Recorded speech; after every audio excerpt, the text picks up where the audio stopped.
All right, and we're live. All right, cool. Welcome to episode 7 of the Hybrid Athlete Podcast. It's a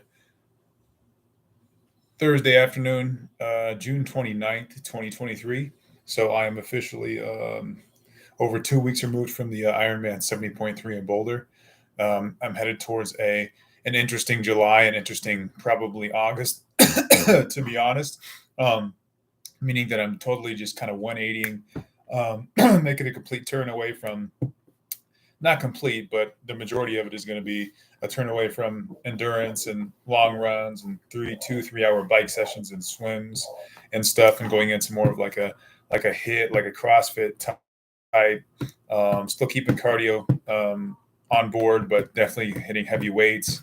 Um, the science, like the adaptation phase. So basically, like when you change a method of exercise, people out there who think that it's just going to be like a smooth transition or even a smooth start if you're just starting out, like if you're thinking you're just going to go out and run 6 miles and your chest, you're going to be your chest is going to be pounding, your heart's going to be beating, and that's it. I mean, your muscles are going to be sore. When you start using muscles you haven't used in a long time, you definitely get sore.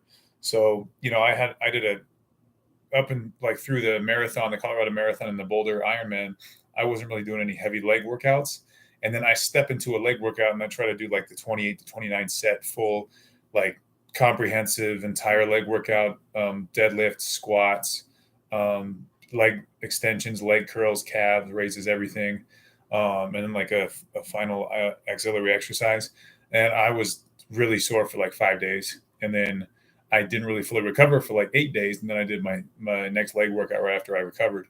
So the adaptation phase, what I'm trying to say is it takes a couple weeks.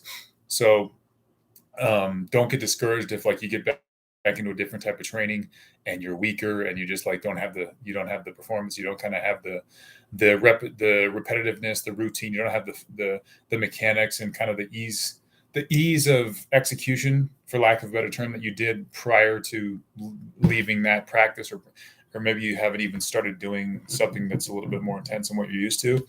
So the training psychology behind that is to stay focused on your goal, stay focused on the process, and then eventually the recovery, the adaptation will take care of itself, and you're kind of back into a rhythm, a routine where you know that you can kind of be confident that every day you're going to kind of push yourself and you're going to be fully recovered and you're going to be able to get into a nice rhythm of training in that cycle of exercise. So my cycle of endurance has temporarily ended at this point.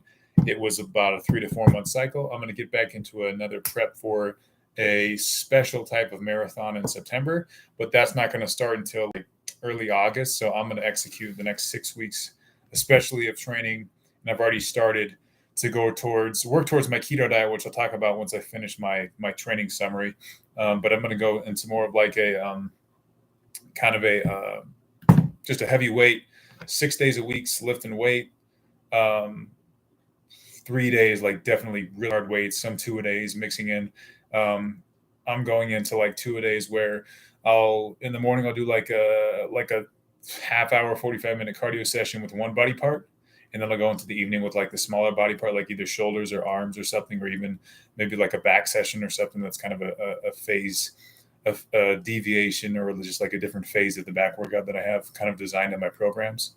Um, also, I have some news. I have a website that I'm going to be building.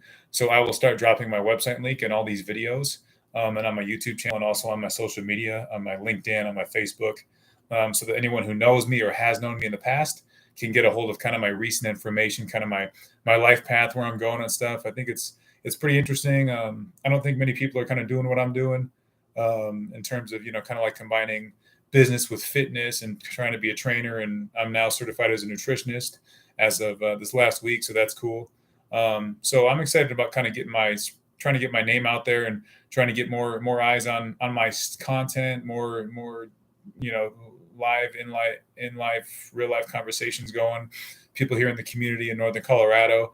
Trying to kind of spread my wings this winter and get in touch with some people who maybe can help me grow professionally, and also people who might just be looking for some good training advice or some good nutritional advice that can be done either over the phone, over social media, text, call, email, whatever, or in some live person training. So I've added a buddy benefit to my gym membership where I can take one guest, actually up to two guests every time I go in and train. So at some point in the future, I can take advantage of that and start working with people in person when the time comes. So back to training, like I said, 6 days. Um, and then cardio is going to be kind of minimal. Like my longest runs are going to be like 6 to 8 miles until I do the half marathon. My brother in at the end of July. But for the time being, right now, I'm sticking to like maybe 1 6 mile run every week, 2 or 3 5K runs, and then maybe like a bike warm up, like a 20-25 minute bike warm up. Sometimes even just like 15 if it's going to be like a leg day or something. So that's where I'm at this point, and that's why I think that it's a strong plan for using the keto diet to really build muscle and to kind of not really detox. I would say I don't really need a detox. I mean, my body feels healthy. I don't suffer from joint pain, inflammation. I don't really feel like I'm bloated or like my gut's just sticking out whenever I eat a lot or I consume a lot of calories for like endurance races and stuff, or just to stay kind of at a body weight that's above 180. But I will say, like, I've reached a solid solution. Like, I am of the understanding that I am in good, I would argue, great physical shape. But to be an excellent physical shape, you really need to take those next steps in your fitness journey. So part of me looking for more credibility, if I want to, get into mentoring and helping other folks in fitness, I want to have as much credibility as I can, meaning like I've tried different things and then I practice what I preach. So I've designed 3 programs that I'm going to roll out once my website's developed. Those programs involve kind of a HIIT type of cardio combined with a keto diet, combined with heavy weightlifting, which is what I'm in right now. So that program was what I'm advertising. It's also what I want to be doing myself. That's the one I haven't done. The other 2 phases or the other 2 types of variations of my programs are going to be on the paleo diet. I steer away from anything like, I don't do Atkins diet. I steer away from like carnivore. Anything that's too extreme, I try to avoid it. But I'm a firm believer in like healthy whole foods, avoid processed foods, avoid sugars. Caffeine is fine. But I kind of put limitations, and I add micronutrient parameters to my programs, which I think are useful and are beneficial, especially if someone's trying to get to the next level or trying to really be an advanced fitness individual, or whatever kind of path they choose. But there's an endurance program. There's just like a bodybuilding type program that doesn't really do too much like CrossFit style or like too heavy on the cardio. So those are the types of variations that I'm kind of advertising and that I'm marketing. I stay away from powerlifting because I haven't done it. I've never bench pressed over 300 pounds. So why would I try to teach someone how to bench press 400 pounds? In terms of like sprinting, agility, and quickness, I'm a relatively athletic guy, but I've never been like a track athlete. I've never been like super good at like really being really, really fast. So I wouldn't try to coach a track athlete to run a 10-second 100-meter dash, things along those lines. So I stay within my limitations, but I also try to expand within those limitations as much as I can and push the envelope, especially with this hybrid athlete thing. I mean, I want to test myself in every area that I can. So this keto diet, this training program, this weightlifting, intense weightlifting, my arms, chest, and back have never been sore all at once in a week. And this past week, I worked out 4 times in the last 48 hours, heavy weights every session. And I'm just pushing myself as hard as I can to get big quick, and run this keto diet as good as I can. I think I specified last time in my Ironman recap that the ratios are going to be like 60% carbs, 30% fats, and 60% protein, 30% fats, and 10% carbohydrates. So those carbohydrates are going to be coming from pretty much vegetables and fruits. I have an ISO protein source, which is isolated protein, pure protein, no carbohydrates in the shake. And then obviously breads and rice are going to be eliminated. I've already eliminated rice altogether. I've eliminated tortillas recently. And now I was using potatoes for the last couple of days, but now they're going to be going away too. So my vegetables are going to be like keto friendly, pretty much like where that ratio holds, which means it's going to be like tomatoes, spinach, onions, bell peppers. I'm going to take out carrots and corn and peas. So, I mean, one bag of the vegetables I was eating had 44 grams of carbohydrates. So that's obviously excessive when I'm trying to limit myself to 80 to 85 grams of carbs every day. And eventually there's going to be like another phase of this keto diet where I even take more carbohydrates away. Once I'm confident that I'm more fat adapted and that I'm properly using the energy pathway of my adipose tissue and of my fat source as energy when I exercise. So the last thing I want to do is take away from quality of exercise, but I'm pretty sure that that won't be an issue as long as I take in at least 4,000 calories and I'm not running, 10, 15, 20-mile runs like I have this spring. And I'm not biking for 2 hours straight. So that's a summary of my keto diet. I think you have a pretty good idea of where my fitness program is at. A lot of sets, a lot of volume, but still heavy weight when necessary. So if I'm going to do like a tricep extension or like a skull crush exercise, um, I'm not going to go beyond 70 pounds. Like I'm going to make sure my form is great.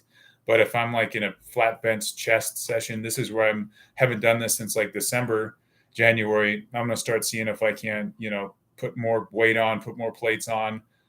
Sets of 3 is okay.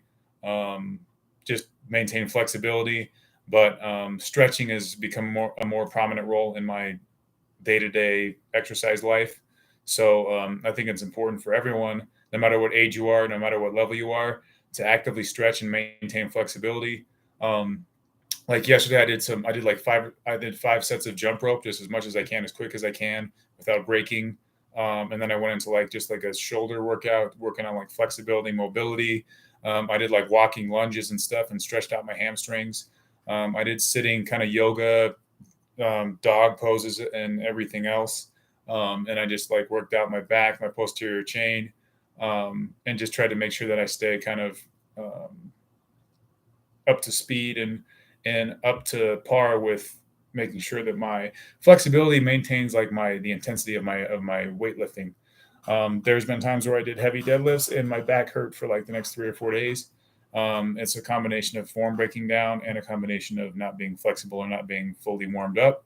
So the older I get, the more I focus on executing with stretching. So I think outside of that, there's not much else I want to share.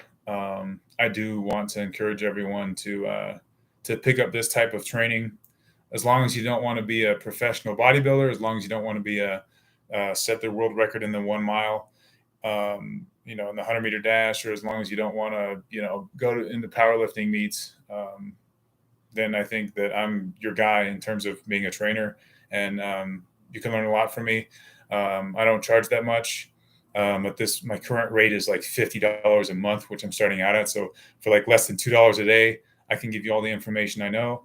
That's a pretty good deal if you ask me, especially given my credentials.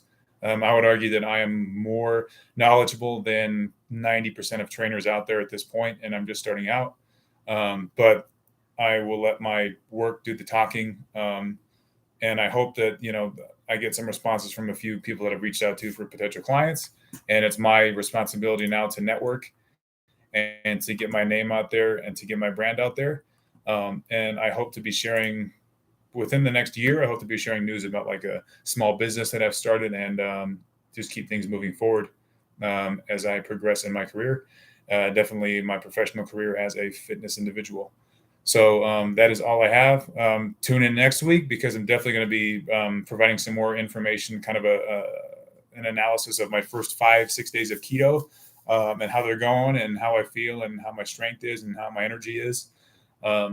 So yeah, that's all I have for now. But everyone go out there, be great. Thank you for watching. And until next time,